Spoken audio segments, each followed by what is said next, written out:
turi mu rugendo.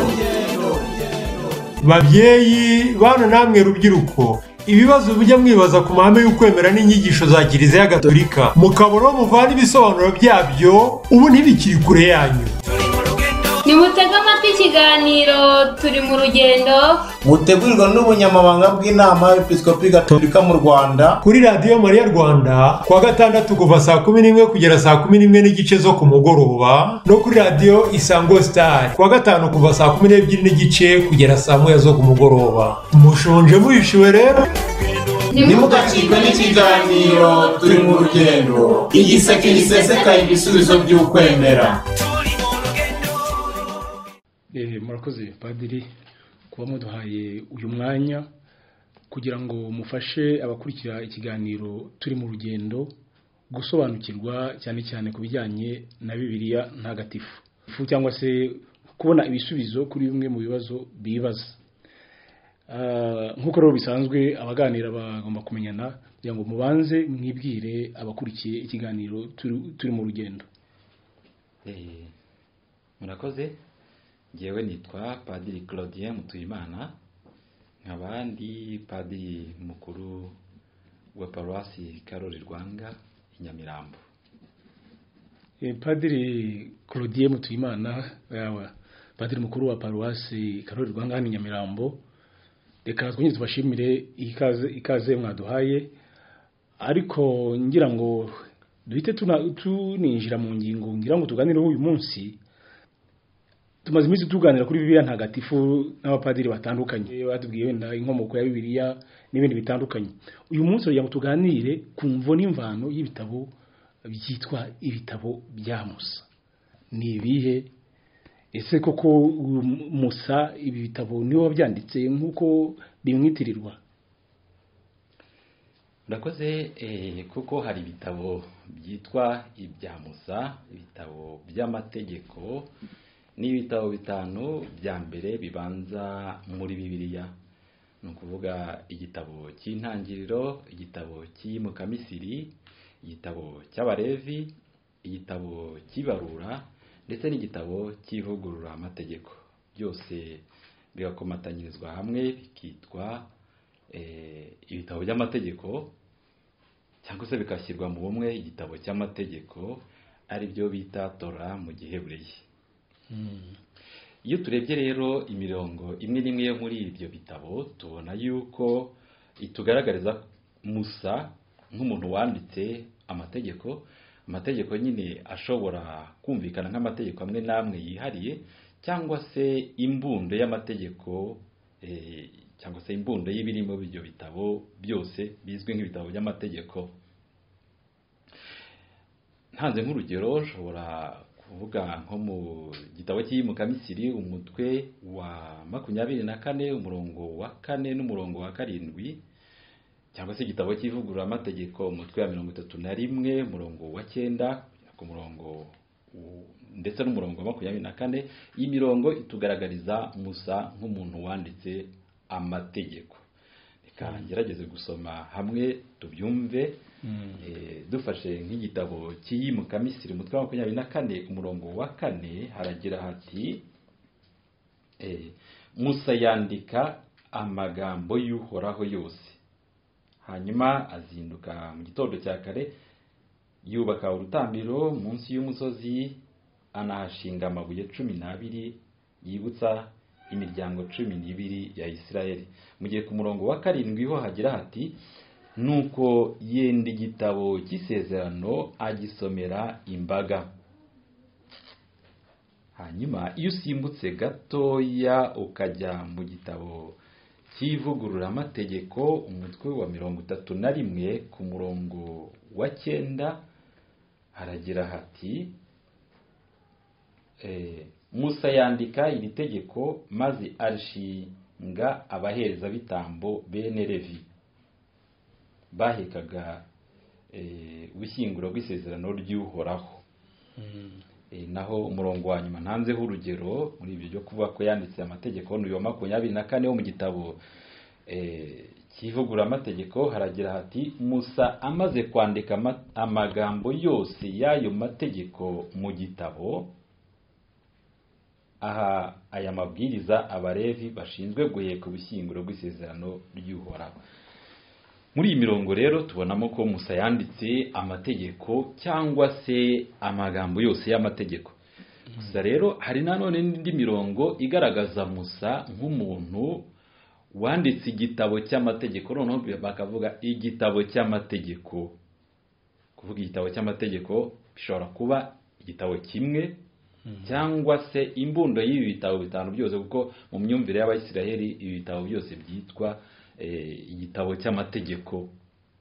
Icyo gitabo ntanze nk'urugero aho dushobora kubibona ko bavuga ngo igitabo cy'amategeko cya Musa cyangwa se cyanditswe na Musa, turabona nko muri Yozuwe umutwe wa 8 umurongo wa 31 kugera kuri 32. Muranyihanganira gato naho mpasome kwa Yozuwe. Haragira hati, nuko aho ngaho Yozuwe ahandukurira ku mabuye itegeko rya Musa, aryandikira imbere y'Abayisiraheli. Isiraheli yose n'abakuru bayo n'abatware bayo n'abacamanza bayo bari bakikije ubushyinguro. Hanyuma mu gitabo nanone cya Nehemiya umutwe wa 13 umurongo wa 1 ho bavuga igitabo cya Musa gusa. Izo rero ni ingero nkeya ntanze, kuko hari indi mirongo myinshi igaragaza ivuga ngo igitabo cya Musa cyangwa se amategeko ya Musa, igitabo cy'amategeko ya Musa. Imvugo nk'izo tumaze kubona ziri mu isezerano rya kera dushobora no kuzibona no mu isezerano rishya. Dufashe nk'urugero nko mu Ivanjiri ya Mariko umutwe wa 12 umurongo wa 19 tuhasomamo ngo, mwigisha, dore Musa yatwandikiye iri tegeko. Ndetse no muri Luka umutwe wa 2 umurongo wa 22 havuga iby'itegeko rya Musa. Umunsi w'isekura ryabo uragera hakurikije itegeko rya Musa, bamujyana i Yerusalemu kumutura Nyagasani. Bikumvikanisha rero ko Musa yanditse igitabo cy'amategeko cyangwa se amategeko. Murakoze. Aho ngaho muduhaye imirongo itandukanye kuko igaragaza ko Musa yanditse cya gitabo cy'amategeko. Ariko se ukurikije uko imirongo ivugitse, birahagije kuba byatwemeza ko kuko Musa ari wanditse kuva ku ijambo rya mbere ryo mu gitabo cy'intangiriro kugera ku ijambo rya nyuma ryo mu gitabo cy'ivugurura amategeko? Nyuma yo kubona ibyanditswe muri no mirongo tumaze kubona haruguru, uruhererekane rwamaze imyaka myinshi rwemeza ko Musa yanditse ibiriya bitabo bitanu bya mbere byo muri Bibiliya, ari byo bitabo byitwa ibitabo by'amategeko.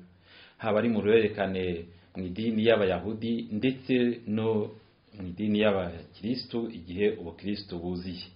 Hanyuma nyine muri rusange bakemeza ko ari Musa wanditse biriya bitabo. Ariko rero hari ibindi ushobora gusoma muri biriya bitabo bikaba byagutera kwibaza, bikaba byatera abantu batari bake gushidikanya koko nimba Musa ariwe wanditse ari amagambo guhera ku rya mbere kugera ku rya mbere ryo mu gitabo cy'intangiriro kugera ku rya nyuma ryo mu gitabo cy'ivugurura amategeko. Nyuma yo kubona ibyanditswe muri no mirongo tumaze kuvuga haruguru, uruhererekane rwamaze imyaka myinshi rwemera ko bino bitabo bitanu bibanza muri Bibiliya koko byanditswe na Musa, ariwe byanditse byose uko byakabaye. Ariko rero iyo nanone usomye neza witonze, hari ibintu ubona muri bino bitabo bishobora gutuma wibaza koko niba ari Musa wabyanditse, wanditse amagambo yo muri bino bitabo bitanu guhera ku rya mbere ryo mu gitabo cy'intangiriro kugera ku ijambo rya nyuma ryo mu gitabo cy'ivugurura amategeko. Icya mbere, muri ibi bitabo bitanu bibanza muri Bibiliya hari ibintu bigenda bivugwa ukajya kubona ukabona bisubiwemo. Ibintu bikavugwa nk'inshuro ebyiri. Hanze nk'urugero, mu gitabo cy'intangiriro tuzi inkuru itubwira iby'iremwa ry'isi n'ijuru ndetse n'ibirimo.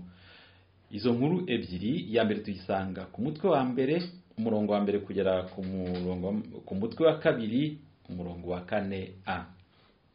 Inkuru ya kabiri tuyisanga ku mutwe wa kabiri umurongo wa 4 umurongo wa 4b kugera ku murongo 24.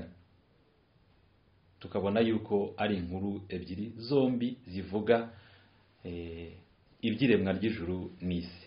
Ariko rero wajya kureba ukabona mu nkuru ya mbere tubona ko umuntu yaremwe ku ijambo rimwe ry'Imana ivuze gusa ngo reka duhange umuntu mu ishusho ryacu mu misusire yacu. Mu gihe mu nkuru ya kabiri Imana ibumba muntu mu bumba rivuye mu gitaka, nyuma ikamuhuha amazuru ikamuha umwuka hanyuma akaba muzima. Muri izo nkuru uko ari ebyiri tubona ko mu nkuru ya mbere muntu ari we waremwe bwa nyuma, ya yindi itangira ku mutwe wa mbere umurongo wa mbere kugera ku mutwe wa kabiri umurongo wa 4b. Mu gihe mu nkuru ya kabiri tubona ko muntu noneho yaremwe bwa mbere ibindi bikaremwa nyuma. Ibyo rero bikaba byatuma wibaza tese koko byanditswe n'umuntu umwe kuki yabashije kwisubiramo, kandi uko yavuze ibintu bwa mbere ntaba ari kwabivuga bwa kabiri. Urwo ni urugero rumwe. Urundi rugero nuko mu nkuru ivugwa nanone muri icyo gitabo cy'intangiriro, inkuru y'umwuzure ku gihe cya Nowa, nayo tuyibonamo inshuro ebyiri, kandi muri izo nkuru hakagaragaramo itegeko ry'Uhoraho rivuga ubwoko bw'inyamaswa buzagenda bushyirwa muri ya nkuge cyangwa se bwa bwato bwa Nowa. Ubwo bwoko uko buvugwa mu nkuru ya mbere usanga koko butandukanye n'ubuvugwa mu nkuru ya kabiri. Ntanze urugero rwa kabiri nanone muri iki gitabo cy'intangiriro, hari inkuru tuzi y'umwuzure ku gihe cya Nowa. Iyi nkuru y'umwuzure nayo ivugwa inshuro ebyiri, kandi muri izi nshuro ebyiri havugwamo ubwoko n'ingano z'inyamaswa zizagendana na Nowa cyangwa se zizashyirwa mu bwato bwa Nowa kugira ngo nazo zirokoke. Duhereye ku nkuru ya mbere muri izo nkuru ebyiri zivuga inkuru imwe, mu by'ukuri ni ku mutwe wa 6 umurongo wa 19.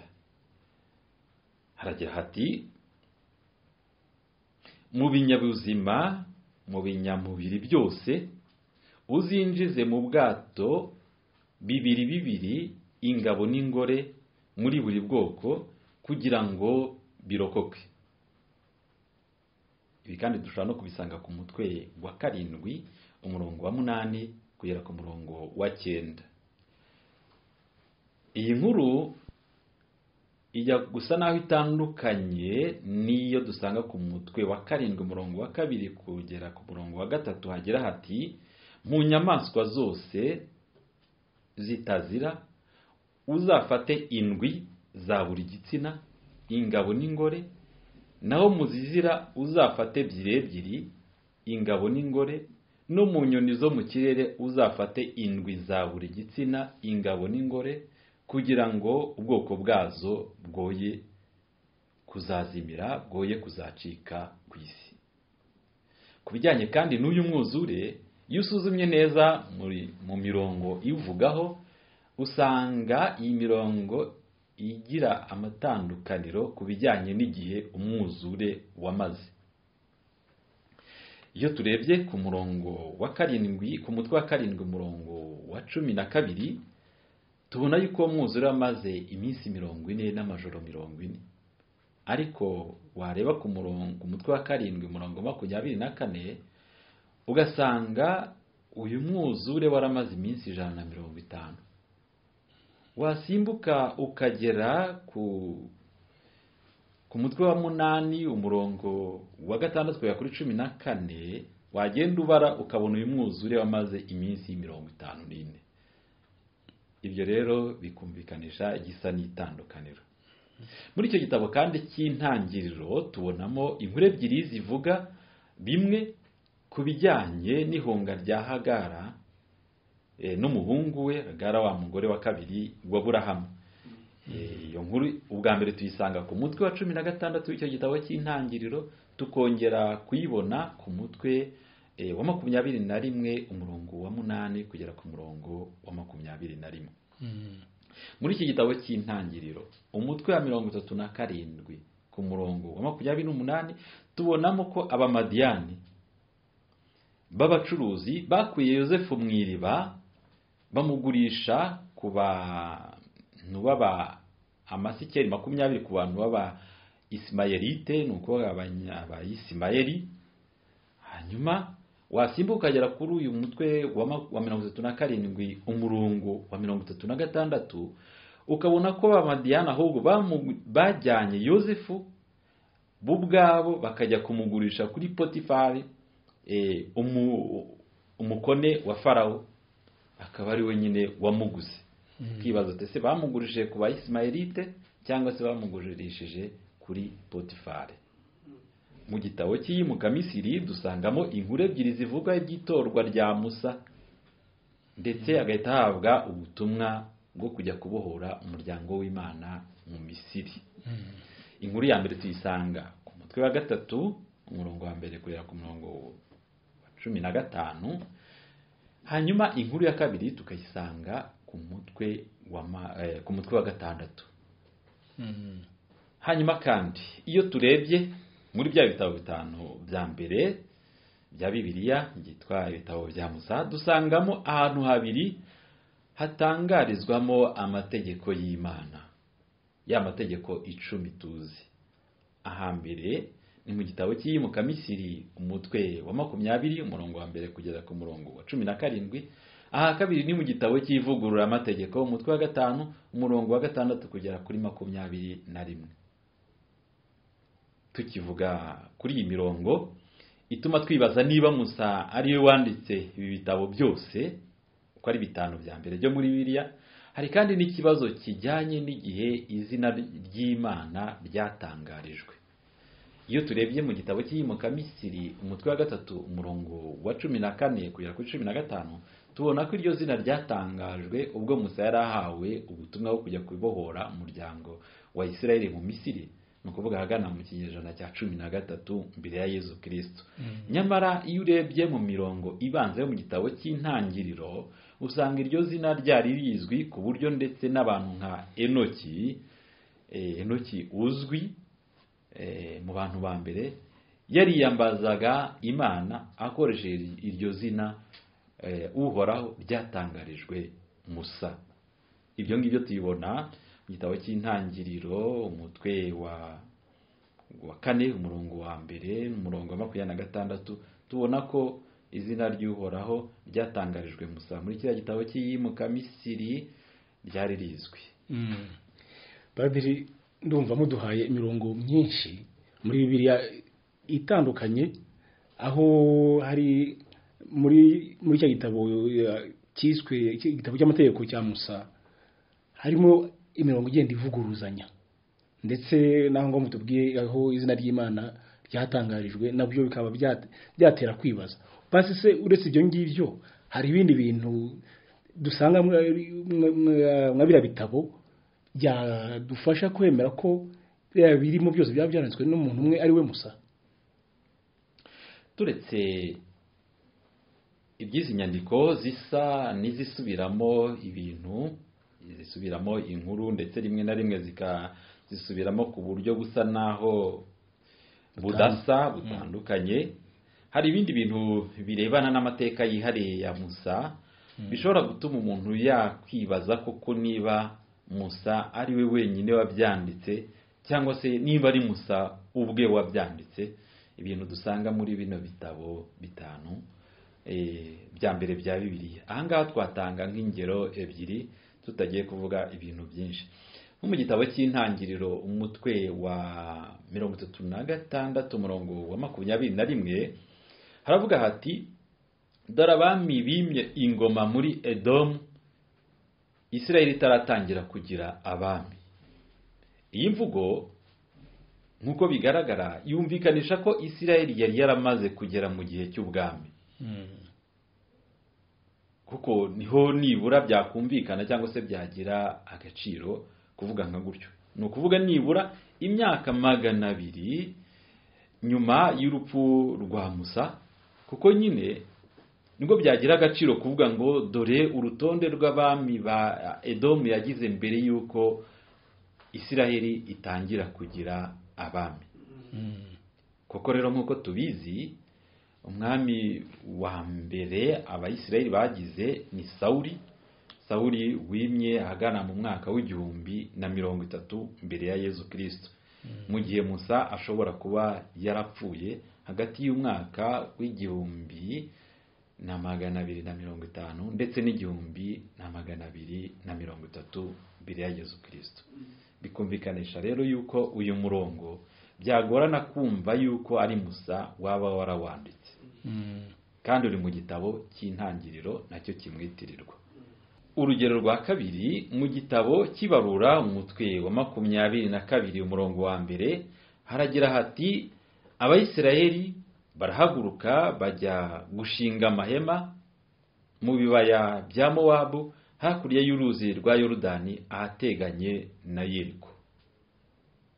Wumvise iyi mvugo kandi uzi neza aho igihugu cya Isiraheli giherereye, ukamenya aho Mowabu iri, ukamenya uruzi rwa Yorodani aho ruherereye nk'uruzi rwatandukanyaga Mowabu y'icyo gihe na Kanahani ariyo yahindutse Isiraheli, bituma wumva ko urimo kwandika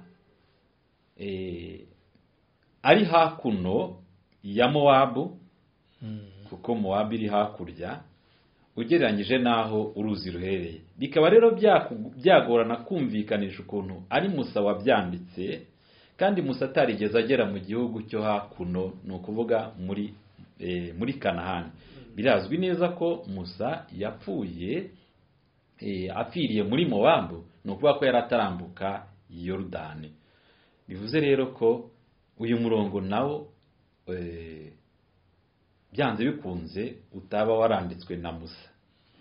Kuvuga ngo Abayisiraheli barahaguruka bajya gushinga amahema mu bibaya bya Mowabu hakurya y'uruzi rwa Yorodani ahateganye na Yeriko. Ni ukuvuga ngo uwandika ari muri Kanahani, nibwo byumvikanisha neza, kandi Musa ntiyigeze ahagera. Nabivuze igitabo cy'ivugurura amategeko umutwe wa 34 kuva ku murongo wa mbere kugera kuri 12 hemeza ko Musa yapfiriye mu kibaya cya Mowabu ndetse yahambwe n'Uhoraho. Ikindi rundi rugero ntanga umuntu agomba kwibazaho mu buryo bukomeye mu gihe ari kwibaza niba Musa, kuko ari Musa wanditse ibitabo 5 bya mbere byo muri Bibiliya, ni ikintu dusanga nyine muri icyo gitabo cy'ivugurura amategeko umutwe wa 34 umurongo wa 5 kugera kuri 12 ahantu havuga iby'urupfu rwa Musa we ubwe. Uru rupfu rwa Musa ruvugwa nk'ikintu cyahise mu mpitagihe, ntabwo ari ikintu kivugwa mu nzagihe, wenda ngo tuvuge yuko Musa yabivuga nk'umuntu urimo guhanura. Ukibazo rero uti ni gute Musa yaba yaranditse n'urupfu rwe nk'umuntu urubona mu gihe cyarangiye ku bintu byo mu mpitagihe? Ahangaha ushobora kwibaza uti ese iki gice ni Musa koko waba waracyanditse, nyamara kiri muri cya gitabo cy'ivugurura amategeko cyitirirwa Musa. Izi ngero nkeya rero tuvuze zigaragaza ibibazo umuntu atabura kwibazaho igihe asomye bino bitabo 5 bya mbere byo mu Bibiliya, bityo wamara kuzisoma ukaba wakwibaza koko nimba byaranditswe na Musa cyangwa se byaranditswe n'umuntu umwe. Ibi bituma abantu benshi bashidikanya bakibaza niba ari Musa wabyanditse cyangwa se byaranditswe n'abantu benshi, cyangwa se nimba Musa yaranditse ibintu bimwe ibindi bikaba byaranditswe n'abandi. Ngayo nguko. Koko rero ibi bitabo biramutse byaranditswe n'umuntu umwe, ntibyakumvikana ukuntu umuntu umwe yaragiye yandika inkuru rimwe na rimwe akayisubiramo, ndetse yanayisubiramo akayivuga ku buryo butandukanye n'ubwa mbere. Hanyuma kandi ntibyumvikana ukuntu dukurikije amateka ya Musa yaba yaranditse ibintu bigaragaza yuko byabayeho nyuma yo gupfa kwe. hanyuma kandi ntiwavuga ukuntu yanditse iby'urupfu rwe arubona nk'ibintu byabaye impitagihe. Ngaho aho ikibazo giherereye. Badi mu kinyarwanda bajya bavuga ngo nta kabura imvano. Ibyo mumaze kutubwira mu by'ukuri umuntu wabisesenguye yavuga ko Musa ibitabo byose atabyanditse, wenda ntabwo ariko mbivuze, ariko nkuko nari ntangiye vuga ngo nta kabura imvano no kuba yarabyitiriwe hari impamvu. Ese koko buriya nta gitabo na kimwe yaba yaranditse mwa biriya bitabo byose bahere aho ngaho babimwitirira, cyangwa se kuki babimwitiriye? Urakoze. Nk'uko twabibonye mu ntangiriro, hari ahantu hatandukanye ndetse henshi hemeza ko Musa yanditse amategeko cyangwa se igitabo cy'amategeko. Kwitirirwa ibitabo 5 rero byose ntabwo twavuga ko ari ibintu byavuye ku busa cyangwa se ari ibintu byizanye, nubwo nanone tutavuga ko ibiri muri ibi bitabo byose uko byakabaye kuva ku ijambo rya mbere kugeza ku rya nyuma ari Musa wabyanditse. Kubw'iyo mpamvu twavuga tuti birashoboka cyane ko Musa n'intoki ze yaba yaranditse amwe mu mategeko, urugero nk'ariya 10 tuzi, amategeko 10 y'Imana bisabwe n'Uhoraho, amategeko tuzi mu gitabo cy'iyimuka Misiri umutwe wa 20 umurongo wa mbere kugera kuri 17, ndetse no mu gitabo cy'ivugurura amategeko umutwe wa 5 umurongo wa mbere kugera kuri 12. Musa ashobora no kuba yaranditse nanone amwe mu mategeko dusanga muri biriya bitabo, amategeko cyangwa se amabwiriza yagombaga kuyobora umuryango wa Isirayeli mu buzima busanzwe mu gihe runaka. Wenda dufashe nk'urugero amategeko agize isezerano, amategeko tuzi mu gitabo cy'iyimuka Misiri umutwe wa 20 kugera kuri 23. Ariko rero aya mategeko siyo yonyine agize biriya bitabo 5 uko tubizi, harimo n'izindi nkuru. Twavuga ngo ibyo tuzi mu gitabo cy'intangiriro, igitabo cy'iyimuka Misiri, Abalevi, Ibarura n'ivugura amategeko, usibye amategeko tuzimo harimo n'izindi nkuru. Zose rero ntitwavuga yuko byanditswe n'umuntu umwe, byanditswe na Musa.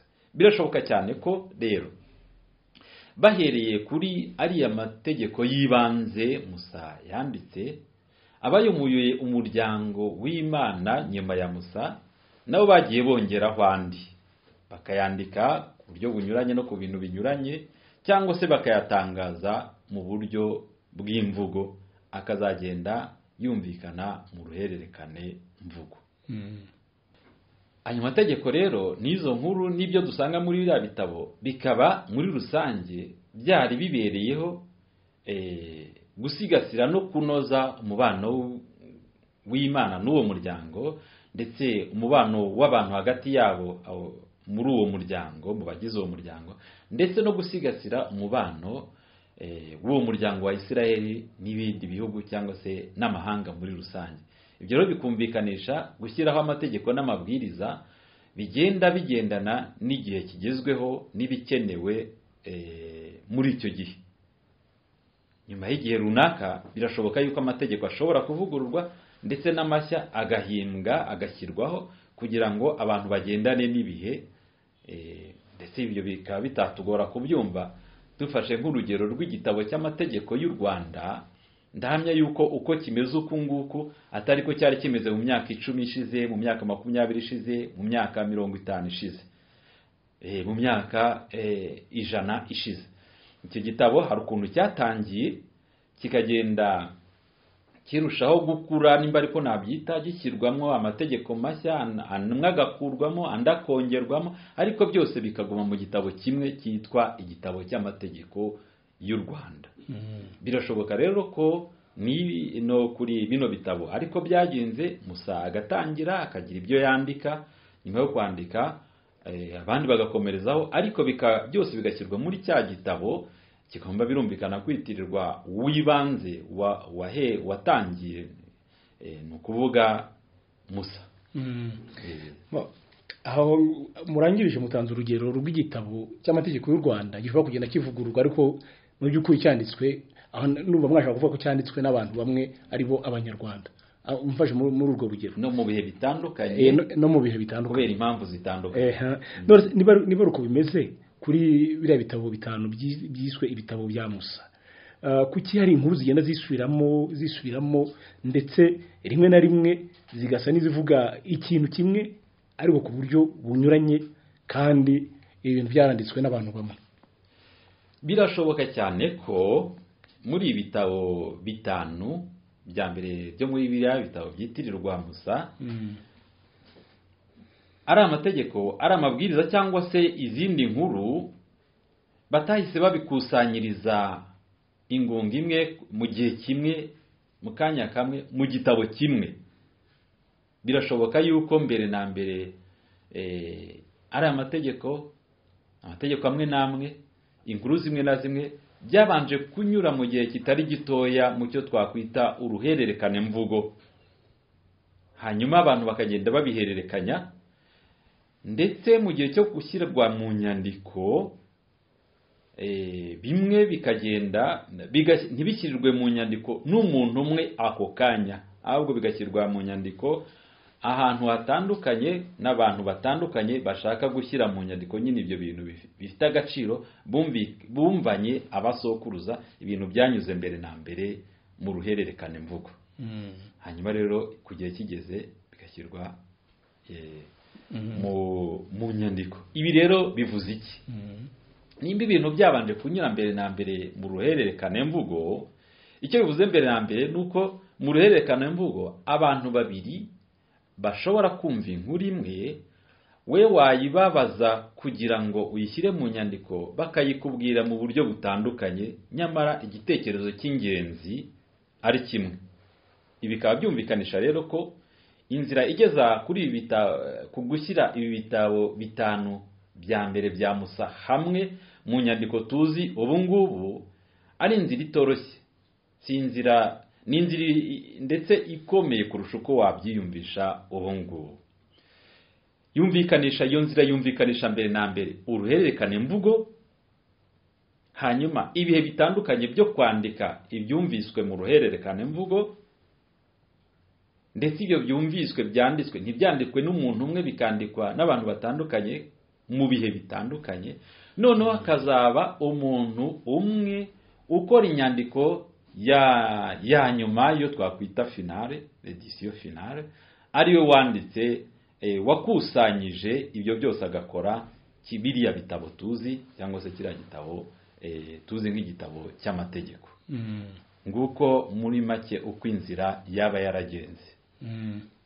Murakoze kuba muri kugenda mudufasha kumva neza no gusobanukirwa imvo n'imvano y'ibitabo byiswe ibya Musa, ariko dukurikije iri sesenguro mumaze kudukorera mubona bihagije kuko ngo tuba twakwemera ko bira bitabo bitanu byiswe ibya Musa amagambo yose arimo atanditswe na Musa ku giti cye?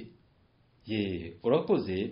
Iri sesengura rikorwa n'abahanga ku gitabo cya Bibiliya, inzobere ku gitabo cya Bibiliya, ntiryibagirwa icyo twakwita iyigandimi n'ukuntu ururimi rugenda rukura, rugenda rutera imbere. Ntanze nk'urugero, ikinyarwanda gikoreshwa ubu ngubu, ikinyarwanda tubona mu bitabo ubu ngubu si cyo kinyarwanda cyari kiriho ku gihe cy'umwaduko w'abazungu cyangwa se igihe abapadiri bera batangiraga kwandika gushyira mu nyandiko ikinyarwanda.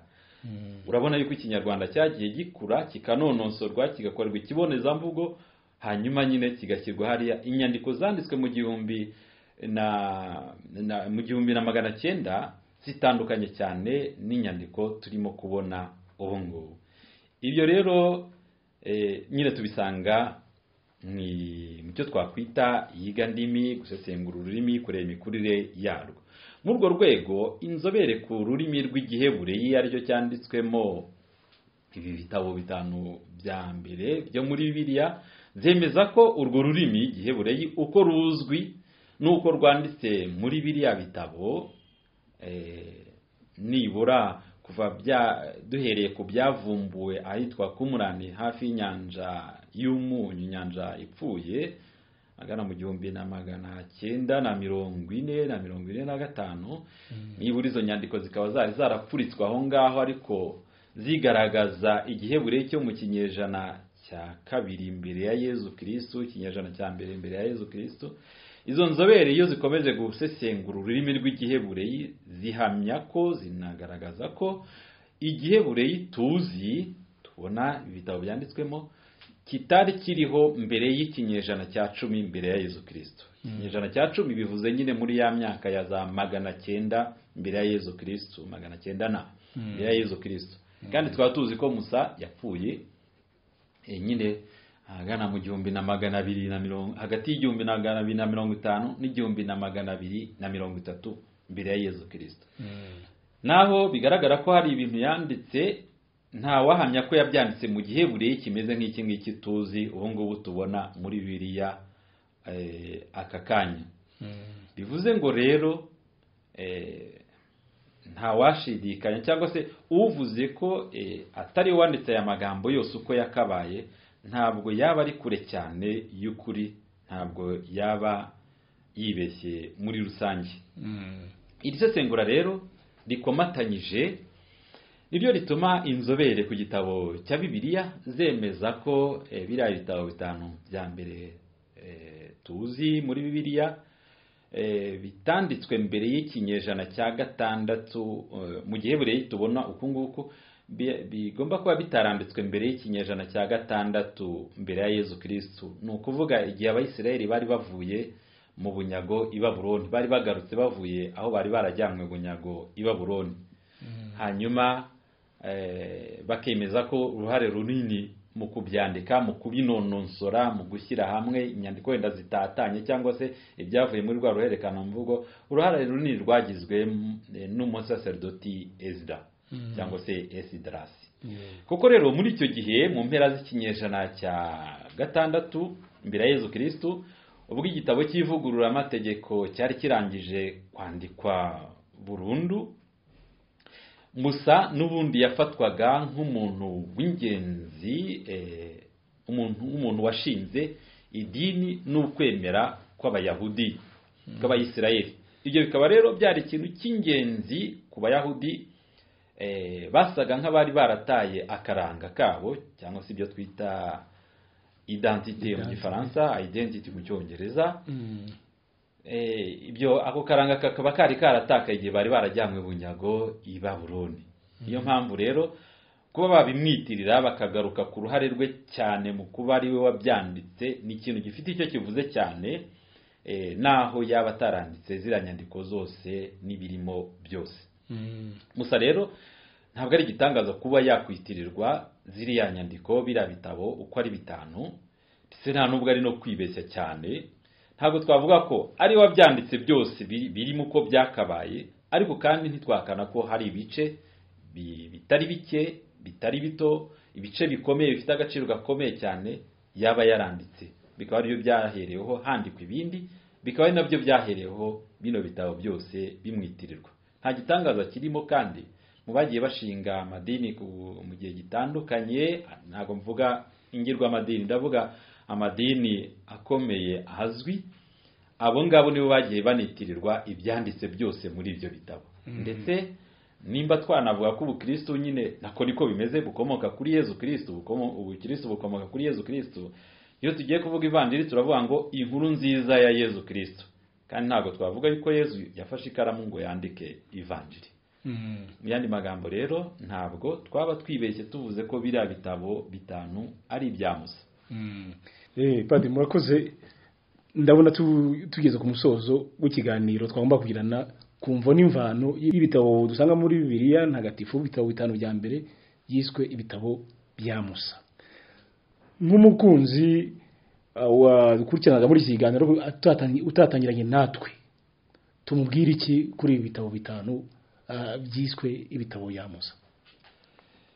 Mbere na mbere cyo namubwira, Musa ni umuntu ukomeye cyane, haba ari ku Bayisiraheli, ku Bayahudi ndetse no ku Bakristo.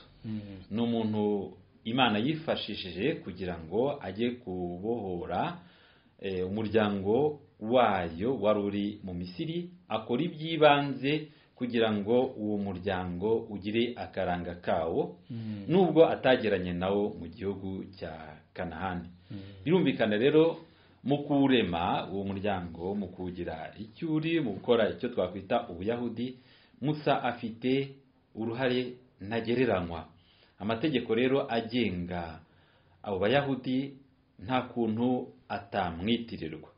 Ibi bitabo nk'uko nabivuze, hari amagambo amwe n'amwe, hari amategeko amwe n'amwe yanditse, ariko ntiyabyanditse byose. Kuba bimeze gutyo, ntabwo twashidikanya na gato ko ibi bitabo byahumetswe n'Imana, naho byanditswe n'abantu batandukanye, nyuma bikaza kwitirirwa Musa. Imana yinjira mu mateka yacu, muri uko kuyinjiramo ikatwifashisha, ikagendana n'ubuzima bwacu, igamije kutubwira yifashishije ibyo yaduhaye.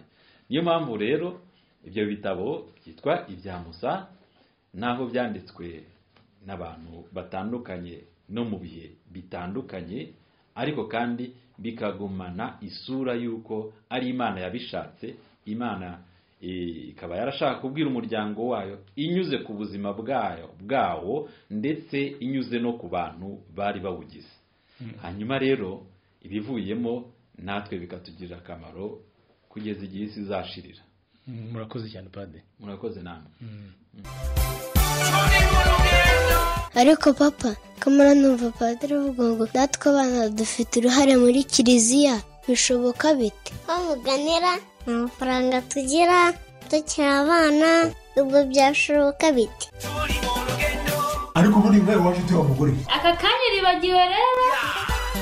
Ndabona ibintu bincanga kabisa, ariko ubundi wabivamo nk'igihe akimanara, ariko sinabwirwa n'iki niba ari byo mpamagarira. Nuko twahinguka mu kiliziya tukaba turunamye, tugatera gasigara n'ibibazo cyo bivuze kikanyura. Ariko si ubwo wambwira ute ko Bikira Mariya atari umugore nk'abandi ko? Subizaho. Ibibazo wibaza ku kwemera kwa Kiliziya Gatolika n'inyigisho zayo. Misa, ukwigira umuntu kwa jambo, ubutatu butagatifu, indangakwemera, ijyanwa mu ijuru rya Bikira Mariya n'ibindi. Byose bisubirizwa mu kiganiro Turi mu Rugendo, utegurwa n'ubunyamabanga bw'inama y'Episkopi Gatolika mu Rwanda, kikanyura kuri Radio Mariya Rwanda kuwa gatandatu kuva saa 11 kugera saa 11 n'igice zo ku mugoroba, no kuri Radio Isango Star kuwa gatanu kuva saa 12 n'igice kugera saa 1 zo ku mugoroba. Iki kiganiro kandi kiboneka no kuri YouTube channel yitwa Église Catholique Rwanda. Turi mu Rugendo.